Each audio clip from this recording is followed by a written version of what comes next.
নমস্কার বন্ধুরা, welcome back to my channel. তো আজকে আপনাদের জন্য আরেকটা নতুন ভিডিও নিয়ে আসছি। দেখুন, আজকে একটা নতুন প্রিপারেশন করছি, যেটা হচ্ছে ফিশ আইটেমের। তো আমি এখানে ভেটকি মাছ নিয়ে নিয়েছি।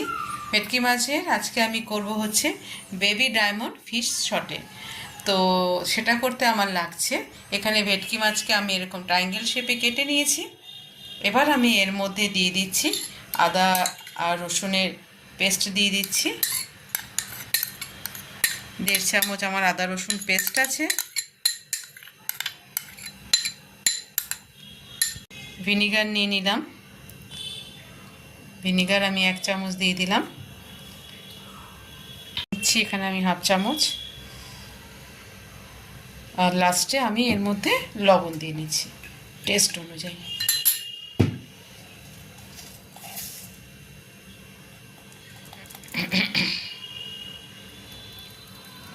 লবণ দিয়ে দিলাম। দেখুন, আমি ফিলেটগুলোকে খুব ভালো করে মশলার সঙ্গে মেখে নিয়েছি। এবার আমি এটাকে 1/2 ঘন্টার মতো ম্যারিনেশনে রেখে দেব।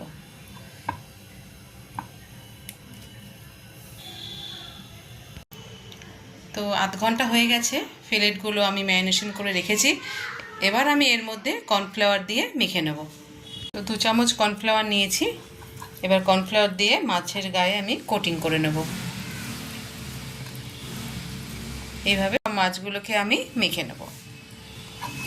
তো আমার ডায়মন্ড বেবি যে সটে বানাবো, তার জন্য যে গ্রেভি করার জন্য যে ইনগ্রেডিয়েন্টসগুলো লাগছে, এখানে দেখুন আমি একটা বড় সাইজের পেঁয়াজকে আমি এরকমভাবে কিউব করে কেটে নিয়েছি। এখানে আমি লম্বা লম্বা স্লাইস করে ক্যাপসিকাম কেটে নিয়েছি। এখানে আমি রসুন কুচি করে নিয়েছি। আর এখানে আমি পেঁয়াজ আর রসুন পাতাকে আমি দিয়েছি, এটা অপশনাল আছে, এটা চাইলে দিতে পারেন, নয় স্কিপ করতে পারেন। তো এবার আমি মাছগুলোকে ফ্রাই করে নেব। ফ্রাই বসিয়ে দিয়েছি, সাদা তেল দিয়েছি এর মধ্যে ফ্রাই করবার জন্য। এবার আমি এক একটা মাছের টুকরোগুলোকে ফ্রাই করে নেব।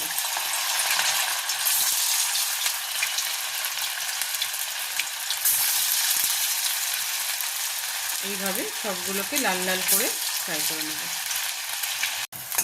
দেখুন, এরকম লাল লাল করে ফ্রাই করে নিতে হবে। তো এইভাবে আমি সব মাছগুলোকে, ফিলেটের টুকরোগুলোকে ফ্রাই করে নিচ্ছি। ফিলেটগুলো সব ফ্রাই হয়ে গেছে। এখানে আমি ফ্রাইং প্যান বসিয়ে দিয়েছি। প্রথমে তেল দিয়ে দিয়েছি, এর মধ্যে আমি রসুনটা দিয়ে দিচ্ছি। রসুনটা হালকা নাড়াচাড়া করে আমি পেঁয়াজগুলোকে দিয়ে দিলাম।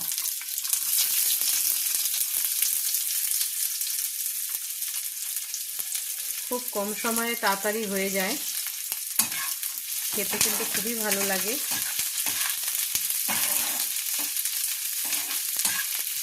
তো পেঁয়াজগুলোকে আমি 2-3 মিনিট নাড়াচাড়া করে নিলাম। এবার ক্যাপসিকামটা দিয়ে দিচ্ছি। ক্যাপসিকাম দিয়েও আমি 2-3 মিনিট নাড়াচাড়া করব, একদম হালকা ফ্রাই হবে। দেখুন, 2-3 মিনিট হয়ে গেছে। এবার আমি পেঁয়াজ আর রসুন পাতাটা দিয়ে দিলাম। এটা দিলে কিন্তু খুবই ভালো আসে, পেঁয়াজ পাতা রসুন পাতাটা দিলে। আমি কিন্তু মিডিয়াম ফ্লেমেই করছি রান্নাটা। এবার আমি এর মধ্যে একটু ভিনিগার দিয়ে দেবো। 1/2 চামচেরও কম একটু ভিনিগার দিয়ে দিলাম। একটু সয়া সস দিয়ে দেবো। 1/2 চামচ সয়া সস দিয়ে দিলাম। আর এবার এর মধ্যে লবণ দিয়ে দেবো। লবণ আমি টেস্ট অনুযায়ী দেবো।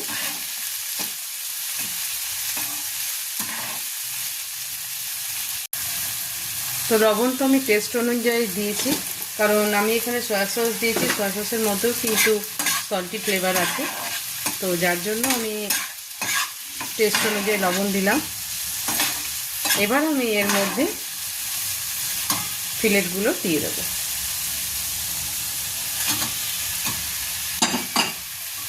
ফিলেটগুলো দিয়ে খুব হালকা হাতে নাড়তে হবে, দিয়ে সবগুলো নেড়ে নেব।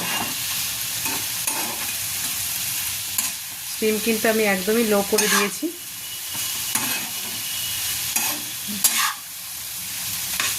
বড় চামচের 1 চামচ আমি এই টমেটো সস দিয়ে দিলাম। তো পেঁয়াজগুলোকে আমি 2-3 মিনিট নাড়াচাড়া করে নিলাম। এবার ক্যাপসিকামটা দিয়ে দিচ্ছি।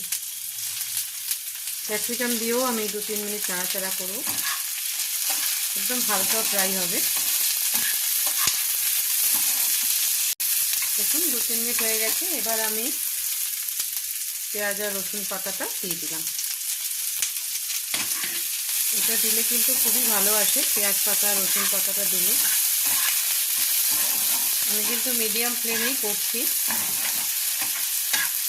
রান্নাটা। এবার আমি এর মধ্যে একটু ভিনিগার দিয়ে দেবো, 1/2 চামচেরও কম একটু ভিনিগার দিয়ে দিলাম। একটু সয়া সস দিয়ে দেবো, 1/2 চামচ সয়া সস দিয়ে দিলাম। আর এবার এর মধ্যে লবণ দিয়ে দেবো। লবণ আমি টেস্ট অনুযায়ী দেবো।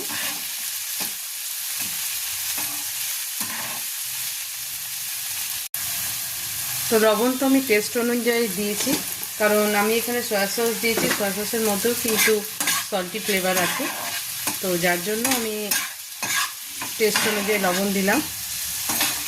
এবার আমি এর মধ্যে ফিলেটগুলো দিয়ে দেবো।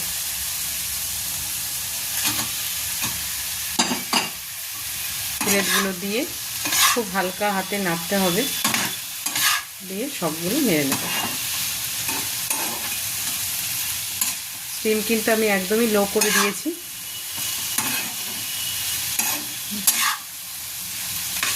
বড় চামচের 1 চামচ আমি এই টমেটো সস দিয়ে দিলাম। এর মধ্যে আমি খুব সামান্যই একটু চিনি দিয়ে দিলাম। একটু চিনি দিলে কিন্তু কালারটাও আসে আর খেতেও ভালো লাগে, একটু মিষ্টি মিষ্টি আসে, টেস্টটা খুব ভালো লাগে। এবার এর মধ্যে আমি একটু তিল দিয়ে দেবো।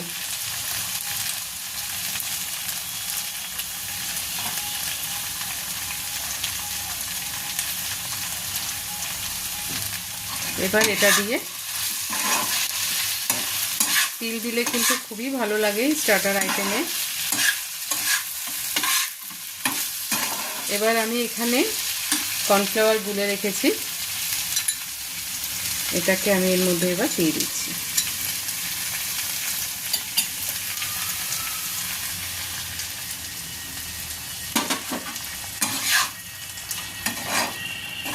এবার এটা দিয়ে আমি 2-3 মিনিটের মতো ফুটতে দেবো। দেওয়ার পরেই কিন্তু আজকে আমার রেসিপিটা পুরোপুরিভাবে কমপ্লিট হয়ে যাবে। তো বেবি ডায়মন্ড যে ফিশ সটেট আমি বানাচ্ছি, সেই রেসিপিটা আজকে আমার কমপ্লিট হয়ে যাবে। তো 2-3 মিনিট ফুটুক, তারপরে আমি এটাকে নামিয়ে ফেলবো। তো আজকে আমার যে ফিশের আইটেম, সেই রেসিপিটা কমপ্লিট হয়ে গেল। তো আমি এবার এটাকে, গ্যাসটা আমি এবার অফ করে দিচ্ছি। তো আমি এবার এটা সার্ভ করার জন্য রেডি। এটা পুরোপুরিভাবে কমপ্লিট হয়ে গেছে। তো বন্ধুরা, আজকে আমার ফিশের যে রেসিপিটা পুরোপুরিভাবে কমপ্লিট হয়ে গেছে। আজকে বেবি ডায়মন্ড ফিশ সটেড পুরোপুরি কমপ্লিট হয়ে গেছে। ভীষণই জুসি হয়েছে, সফট হয়েছে, খেতেও কিন্তু ভীষণই ইয়ামি হবে, দেখতে তো ইয়ামি লাগছেই। তো আপনারা অবশ্যই রেসিপিটা বাড়িতে ট্রাই করবেন। গেস্ট আসলে কিংবা বাড়িতে যদি এইভাবে প্রিপারেশন করে যদি দেন, তো বাড়ির সবাই ভীষণই খুশি হবে। তো ফুডস উইথ বৈশাখী চ্যানেলটা ভালো লাগলে সাবস্ক্রাইব করবেন, কমেন্টস করবেন এবং ফুডস উইথ বৈশাখী চ্যানেলটার সঙ্গে থাকবেন। Thank you.